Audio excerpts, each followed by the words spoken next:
Want to earn some money with friends and family. Refer and earn. Yes, it pays to share. Refer friends and family members. Receive 50 points each and redeem it for L'Argent Shesh. Haven't you referred a friend yet? L'Argent. Terms and conditions apply. You want to earn some money with friends and family. You want to earn some money with friends and family.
Apologies.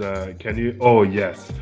Thanks much, John Christian. I think somebody said that we didn't have any audio. I think I can see some input now. So thank you very much for that observation. As I was saying that we'll be discussing today about the role of the credit committee. We'll be discussing about the role of the credit committee. Last week, we talked in generic about the role of the different committees. So today's discussion is going to be focused on the credit committee. If you want to join the credit committee, you want to become part of the governance of the credit union, you want to understand what will be your roles and responsibilities as a member of that committee, you want to remain here for the next few minutes. So we're going to be focusing on that. Additionally, I mentioned earlier, with apologies for the no audio, we'll be mentioning in subsequent broadcasts about our collaboration with the Cooperative Division to celebrate in July Cooperative Week. So that week will be used to highlight some of the contributions of the financial cooperatives and the non-financial cooperatives in nation building. All right. So you want to watch at that space. You want to stay tuned and know how is it that we're going to be rolling out those events for Cooperative Week. So our focus today is on the credit committee, the roles and responsibilities of the credit committee. Last week, we talked about the sections of the Act under Section 60 that speaks to what the credit union, the credit committee's primary responsibilities are. And it says here under Section 60A, you're responsible for the implementation of the approved loan policy, and it is the board of directors that approves the loan policy of the credit union. B, you're to provide prudent oversight of the loan portfolio. C, you're to make recommendations to the board of directors in respect of the loan policy of the credit union.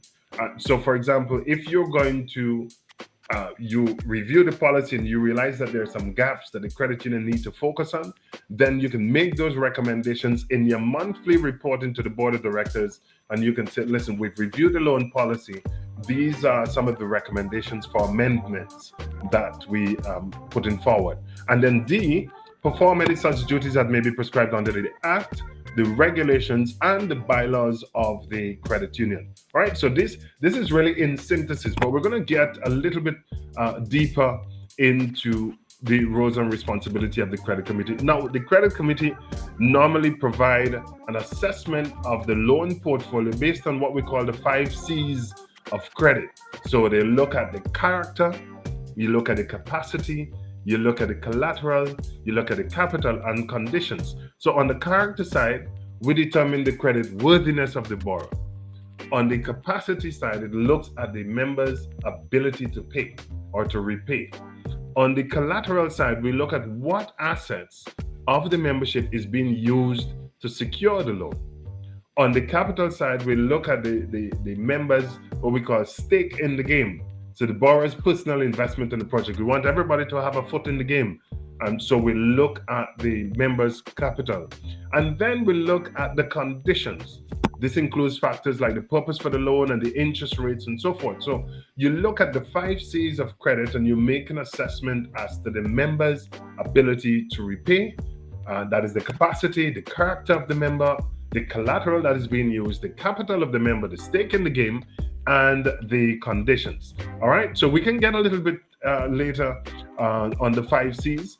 So we talked about under the Act, what is the responsibility. Now let's look at the loan approval process. So under 61.1, section 61.1, it says the board shall determine the terms and conditions under which the credit committee shall approve loans to members. So it is the board that determines, based on the loan policy, how these loans are going to be granted. Now, you have some cases whereby some loan policies of the credit union have what we call tranches. So, for example, you have management is responsible for loans under 50,000. Then you have credit committee that would give loans approve loans between 50,000 and 250,000. And then you have what we call a special committee, which is normally comprised of a member of the board, a member of the credit committee, and a member of the supervisory committee. And that special committee would look at loans, let's say from 250 to 500,000. And then you have the board that will approve loans in excess of 500,000. This is how typically the loan policies are. But they may vary from organization to organization, but the credit committee will need to be mindful of what are the stipulations under that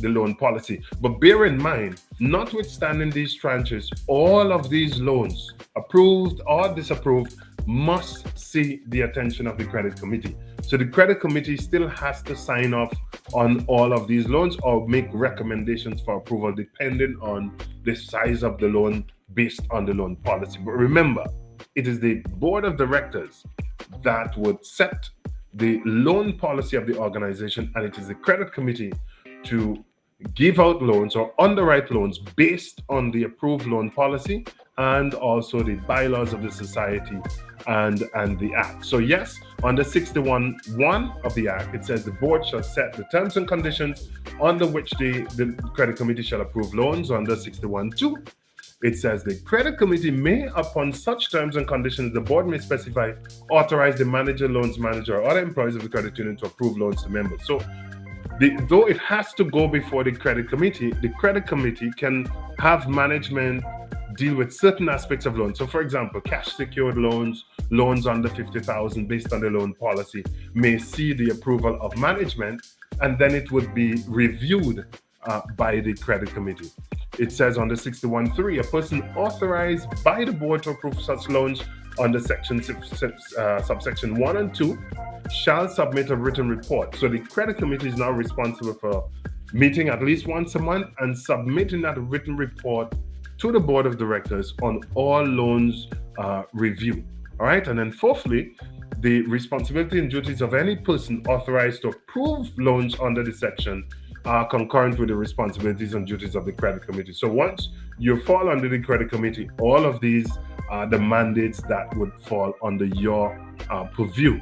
Now, what are the reporting requirements? Let's look a little bit about the reporting requirements for the credit committee. So yes, you're mandated by law to meet once a month at least, and you have to report to the board and the membership. So what exactly are you required to report to the board and the membership?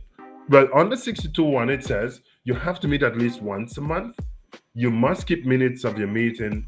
You must submit a monthly report to the board, and the monthly report to the board will contain information such as the number and the categories loan, whether it's agriculture loan, car loan, education loan, mortgages, etc.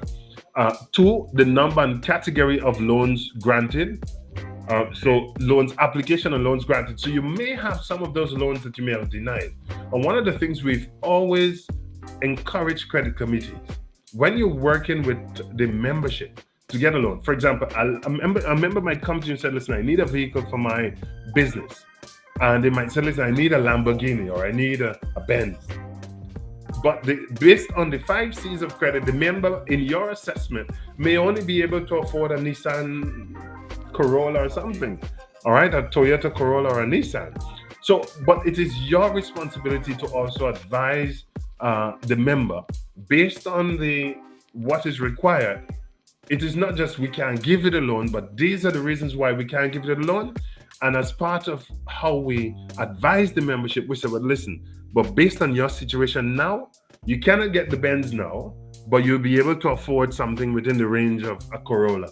And so the membership can now make a decision as to, okay, I cannot afford what I want, so I can get this in the meantime, and then when things improve, then I can get that which I desired. So you present that. And then thirdly, under 62C3, the security taken and the risk of loans granted. So you also assess the collateralization of the loan. What asset is being brought by the membership? Is it a certificate of title? Is it the land title? What asset is it? Cash secured loan? These are some of the things you look at. You also look at, for example, report on the applications denied. So if you have what are the delinquent loans, classification of loans, loans written off, you know that the credit union are now regimented by the IFRS 9 and IAS 39. So you look at the loans written off, watch list accounts that have been submitted for application for you. large credit exposure, and related party loans. Now, one of the things that we've seen in a lot of the credit committees is that the credit committee would this special committee, which again in most cases comprises of members of the credit committee, supervisory, and board. They would look at loans for staff and volunteers. So any loan for staff and volunteer would pass through the ranks, but it would be approved by the special committee once the credit committee recommends it for approval. All right. So that is because these persons are employed by the credit union and they also sit on the governance of the credit union. So this is really to help in the transparency and accountability. You don't want somebody to say, oh, because she sits on the credit committee, she's approving a loan for herself or approving a loan for her body. So this is part of the transparency and the reporting requirement and the governance mechanism within the credit union that allows for loans of volunteers and staff to see the special committee. And then finally, you also want to submit an annual report. So, for example, at the annual general meeting, you would find the credit committee members will submit a report to the membership on the performance of the credit portfolio under their purview. And so they will talk about trends, they talk about loans granted, loans refused, the type of trends, the type of loans, and any additional factor that they believe might be of interest to the membership. So this is essentially, I don't want you to feel like it is the end of the world. Like there's so much to be done. When you get on the credit committee, you're normally trained by the credit union, training provided by the league, training provided by the credit unions as well. But you're expected to have some basic knowledge. And so if you're that person and you're interested in joining the credit committee, these are what we call prerequisites that you're expected to have or would be best if you have. So one, you must by law be a member of the credit union. So you cannot serve on the credit union without being a member. And there's a section 53.4 which highlights a whole list of requirements for you to serve on the governance of a credit union, which you must satisfy. So not only you must be a member of the credit union, you must, for example, be in good standing. You must at least have done business with the credit union for at least the last 12 months. So you cannot just wash your foot and come. You need to have been doing business with the credit union, need to be a member in good standing to be able to serve on a couple of other criteria. So if you have experience in granting consumer type loans, that would also be an asset. If you must be capable of evaluating a borrower's financial condition and the ability to repay. So the information is going to be presented to you by the loans officer, and you will now sit down with the rest of the committee and make an assessment as to the borrower's financial condition. Can they pay? What is your recommendations and so forth? You must also be able to understand the value of the collateral. And we've had instances where in assessment, people would present a land as a collateral, and they would say it's gentle sloping. Everything in Dominica is gently sloping. And then when you go and you do the inspection, you realize that it is all but gentle sloping. It's like a 45 degree. So you must be able to assess the collateral value of the collateral that's been presented for that loan. You must also be an established member of the community that the credit union serves, so you know the membership. And it would also help if you have knowledge of the applicable credit union laws, bylaws, collection, and credit collection policies and procedure. If you don't know it, that will form part of your orientation once you are elected or appointed. And then finally, you must have time to serve. And this is one of the things we make a distinction between the able and the capable, because we have quite a few persons that can do the job, but they just cannot commit their time. And this is really a disservice to the credit union. So we want to ensure that if you want to be on the credit committee of whether it is NCCU, Central, West Coast, Marigot, Granby, or St. Mary's Credit Union, you must demonstrate that you have the opportunity to be at the meeting. And it's not only about being at the meetings, my friends.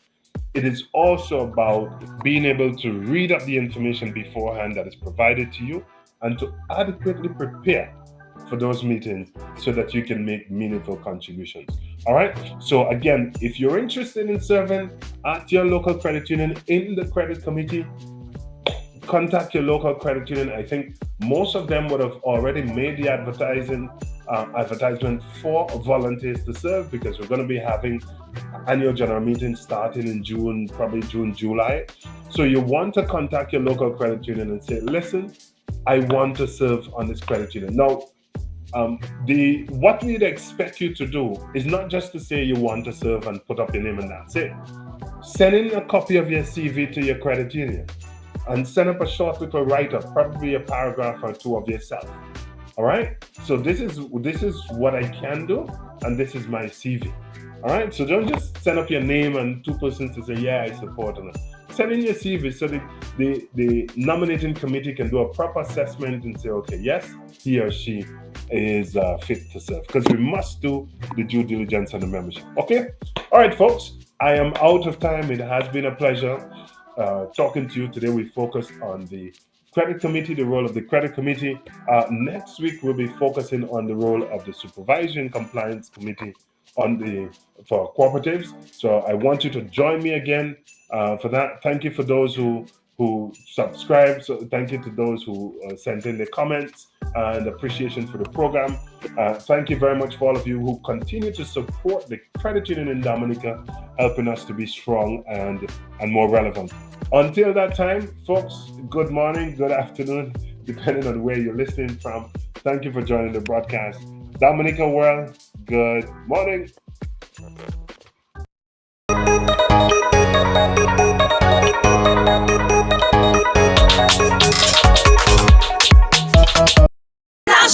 Send me money.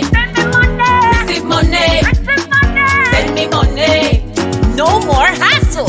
L'argent. Send me money. Send me money. Receive money. Receive money. L'argent. It's safe and secure. L'argent. You want to send your money to friends and family. No more standing in line. L'argent. It's a new digital financial service brought to you by the Dominica Credit Union Movement. Introduces a new wallet solution, L'argent. Top up friends, pay bills, make shopping easy, extra secure. Sign up is absolutely free. L'argent. You want to send your money to friends and family. No more standing in line. L'argent. Download the L'argent app today. See your credit union for more details. L'argent, your mobile payment solution. L'argent. Talk about topping up via CU Online. Open your CU Online account and select Transfer. Select Send to any other member and enter the last name L'argent. M-L-A. Let's talk about topping up via CU Online. Open your CU Online account and select Transfer.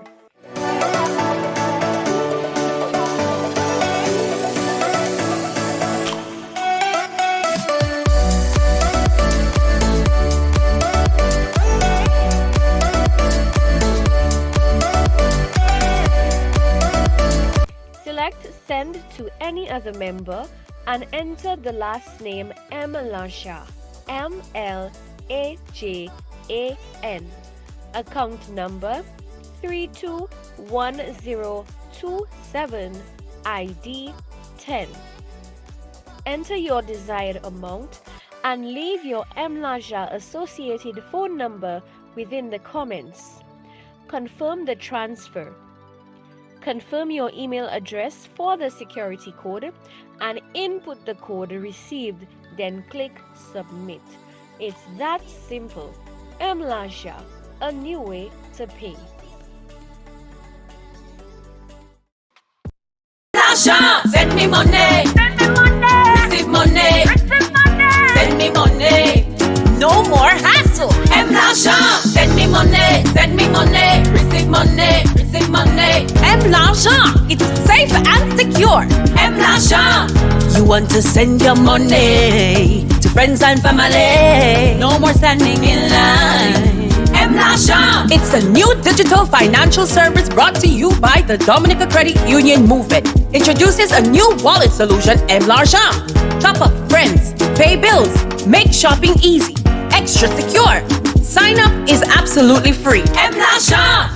You want to send your money to friends and family. No more standing in line.